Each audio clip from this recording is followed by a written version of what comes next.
मखाण्याचा शिरा. मखाण्याचा शिरा शिरा उपवासाला चालतो का? चालतो चालतो. 100%. फार छान. वा. मखाण्याचा शिरा करण्यासाठी लागणारं साहित्य सांगा. शिंगाड्याचं पीठ, हा मखाना पावडर, हा गुळाची पावडर, बदामची पावडर, ड्रायफ्रुट्स, तूप, वेलची पावडर आणि मीठ. वा. सगळं लागणारं एकदम पौष्टिक साहित्य आहे. होय. सोमराज, पहिल्यांदा काय करूया? पहिल्यांदा आपल्याला गुळाचं पाणी करून घ्यायचं आहे आणि त्यासाठी एक पातेलं घेऊया आणि त्याच्यामध्ये करूया. बरं, मग गॅस लावू का? हां, चालू करा. काय घ्यायचं याच्यात? पाणी आपल्याला एक पाहिजे, बर. 1 ग्लास. किती शेती आहे तुमची? तुमची 25 गुंठ. बस. घालू गुळ पावडर? हे गरम होते तोपर्यंत आपण दुसरीकडे मग बाकीचं करून घेऊया. चला, मग तुला काय लागणार आहे? कढई आणि कढई पाहिजे आपल्याला. बर, ठीक आहे. तूप टाकून घेऊया थोडंसं पहिल्यांदा. किती लागणार आहे? 2-3 चमचे टाका. मला सांग, तू आजी आजोबा आई बाबांबरोबर वारीला गेलेला आहेस. होय. एखादा अनुभव, एखादी आठवण? आठवण तशी माझ्यासाठी एक सगळ्यात मोठी गोष्ट झाली, म्हणजे माझा आजोबा एक्सपायर झाल्यानंतर दुसऱ्याच वर्षी आम्ही जेव्हा वारीला गेलो त्यावेळेला म्हणजे पांडुरंगानं मला आजोबांना भेटवलंय असा एक प्रसंग झालाय माझ्यासोबत. तो कसा? म्हणजे आम्ही चाललो एक 15-20 किलोमीटर चाललो. त्यानंतर एका ठिकाणी बसलो. एक आजोबा आलं आणि मला सांगितलं, म्हणजे सांगायला लागलं की बाबा आई बापाची सेवा कर, वाईट मार्गाला लागू नको, असं सगळं सांगितलं. आणि मला म्हटलं तुझ्यासोबत फुगडी खेळायची. आमच्यासोबत फुगडी खेळत ते आणि परत बसलेत आणि परत मला सांगायला लागलेत की मला घरात का होत्यात असं, म्हणजे फुगडी म्हणजे खेळायचं नाही, धावपळ करायची नाही. त्यानंतर ती गेलं तिथनं आणि परत माझ्या लक्षात आलं की म्हणजे आमच्या आजोबांना आप्पा म्हणतोय मी. आमच्या आप्पांना पण असं सांगत होतो की तुम्ही धावपळ करू नका, शांत बसा, ही करू नका, ती करू, म्हणजे सारखं आम्ही जर असं कावायचं. आणि परत मला क्लिक झालं आणि त्यांनी मला व्हिडिओ करायला लावलेला. त्यांनी स्वतः, म्हणजे ती मला सांगायच्या आधी मला म्हटलं तू फोन काढ आणि व्हिडिओ कर, आणि घरात सगळ्यांनी दाखवून सांगितलेलं. आणि परत मला क्लिक झालं की अरे यू सेम आमच्या आप्पांच्या होत आहेत, सेम टू सेम, म्हणजे सगळंच दिसायला पण सेम, बोलणं पण सेम. जे आपण त्यांना काळजी घ्या म्हणून सांगत होतो तेच ते बोलले, तेच सांगितलं. आणि परत त्यानंतर आम्ही शोधायचा प्रयत्न केला लई त्यासनी, पण नाही सापडलं. आणि घरात गेल्यावर सगळ्यांनी व्हिडिओ दाखवला, म्हणजे वारीमध्ये दिंडीमध्ये गेल्यानंतर आमची आजी वगैरे सगळी मम्मी, म्हणजे ते व्हिडिओ बघून सगळीच रडायला लागलेत की असं झालं. पण आम्ही शोधण्याचा प्रयत्न केला पण ती नाही परत सापडलं. एका वेगळ्या माणसामध्ये आजोबा दिसले, हो. तो भास होणं, त्या श्रद्धेने पाहणं हीच श्रद्धा आहे, हो की नाही? काय घालूया तुपात? शिंगाड्याचं पीठ वाल्या. बर, किती घालायचं? टाका अजून. हलवत घाल.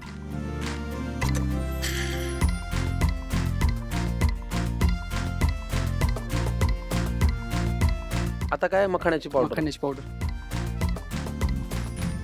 बस.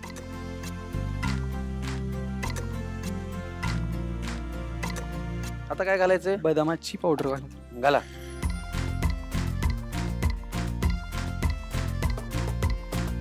वेलची पावडर थोडीशी घाल.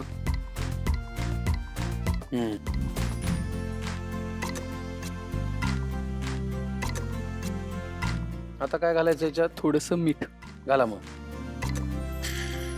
आपल्याला लहानपणापासून वेगवेगळे प्रश्न पडत असतात की बाबा हे तुम्ही का करता, आई ही तुम्ही काय करता, आजी आजोबा हे काय करता. तसं तू घरातल्यांना कधी विचारलं नाही की हे वारी म्हणजे आपण का जातो, कुठं जातो, कशाला जातो? म्हणजे मी सुरुवातीला ज्या वेळेला, म्हणजे मला सुद्धा काय वारीबद्दल माहित नव्हतं. ज्या वेळेला आमचं पप्पा मम्मी सगळे जात होते त्यावेळेला म्हणजे मला माहित नव्हतं, म्हणून मी म्हणायचं की कशाला जाता उगाच, एवढ्या लांब चालायचं, पाय मोडून घ्यायचं. आणि असंच मी कुठल्या तर कारणावरनं मी गेलो वारीला.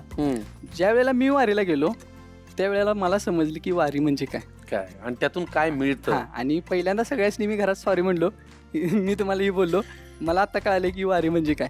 मला जरी भविष्यात 1 लाख 2 लाख जरी पेमेंट दिलं आणि मला त्या साहेबांना सांगितलं की तू वारीला जायचं नाहीस, मी जॉब सोडायला तयार आहे. तो फक्त वारीला जाणार म्हणजे जाणार. फारच छान. चला, ते काय आहे, स्वतः गेल्याशिवाय आपल्याला स्वर्ग दिसत नाही, तसं नाही. हो. आता काय करायचंय? ड्रायफ्रुट्स थोडंसं टाकून घेऊया. आता घाला.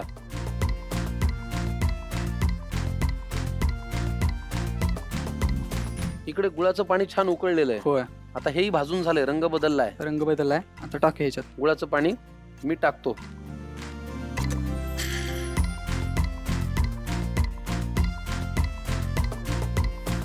किती लागणार आहे? सगळंच टाका.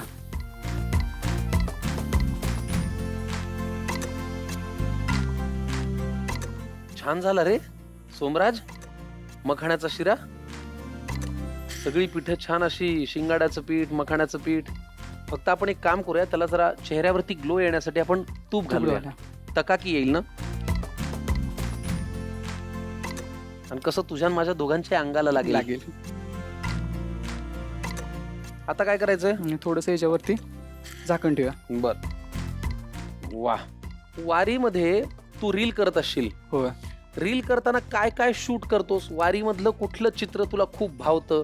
काय इतरांनी बघावं असं तुला वाटतं? सगळ्यात जास्त म्हणजे माझं फेवरेट आहे ते काय? म्हणजे ज्या वेळेला माऊलींचं आगमन जेजुरीमध्ये होतंय, त्यावेळेला ती जेजुरीतली लोक आहेत ती म्हणजे सगळी अशी ताटं घेऊन उभारतात भंडारात. सगळी जी लोक येतात त्यांना भंडारा लावतात. आणि ज्या वेळेला पालखीचं आगमन होतंय त्यावेळेला असं भंडारा उधळतात. म्हणजे ती जी शूट करताना का नाही, खरंच जबरदस्त विषय. वा वा वा, दिसायला पण फार सुंदर होय दिसतं. होय होय. आणि तो भंडारा जो उधळला जातो होय. ते कॅच करायला तुला छान वाटतं. मस्तच. वा, ग्रेट. मला वाटतं याला वाफ आलेली आहे. चला. वा, छान खमंग खरपूस असा सुगंध येतोय, हो की नाही? द्या, काढायचं का? काढा.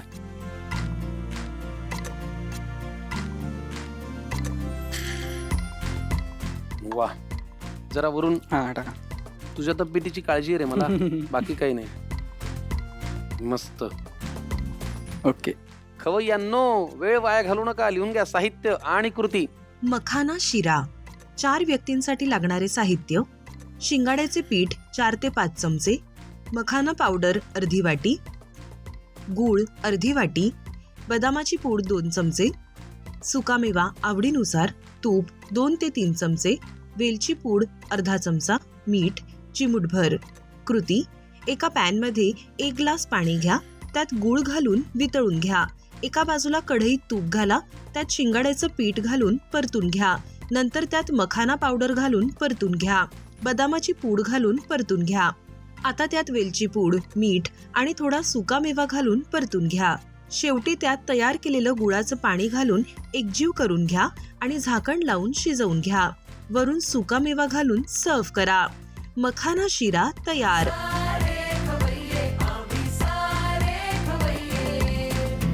चला सोमराजजी, आपण आता मखाण्याचा शिरा खाऊया. घे, मोठा घास घे. तुपात केलाय आपण. अहं, लई ना आदर. जमले. चला, सोमराजने पहिला पदार्थ आपल्यासाठी केला मखाण्याचा शिरा. आता दुसरा पदार्थ करायचा आहे मर्दा. उपवासाचा घडा. उपवासाचा घडा. बघूया साहित्य काय.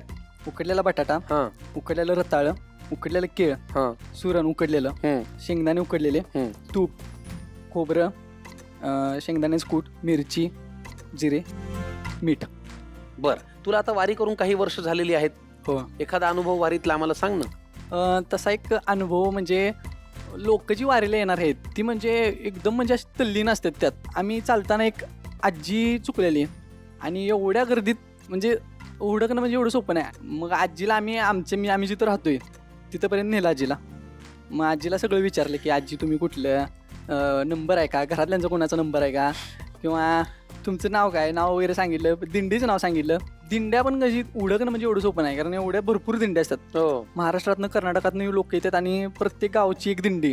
मग 2 दिवस आजी आमच्यापर्यंत होत्या. तुमच्याच दिंडीत चालत होय, होत्या? आमच्यासोबत चालायच्या. त्या घाबरल्या होत्या की नाही? आजी एकदम रिलॅक्स. आम्ही घाबरलो, आजीला हुडकून द्यायला पाहिजे, आजीला तिच्या माणसांपर्यंत पोहोचवायला पाहिजे, ती काळजी करत असतील. आजीला कसली काळजीच नाही, म्हणजे आजी वारीला वारीच करते. आजी तल्लीन आहेत त्या.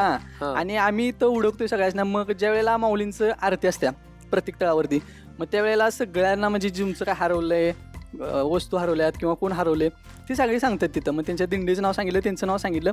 मग ती लोक आलीत, त्यांना घेऊन गेले. म्हणजे त्या खऱ्या अर्थाने वारी करत होत्या, जिथं आपलं चित्त, ध्यान सगळं हरवून आपण विठ्ठलासाठी चालायला लागतो, ती वारी. वा, फार छान. चला घडा करूया पूर्ण. आता काय करायचं घडा करताना?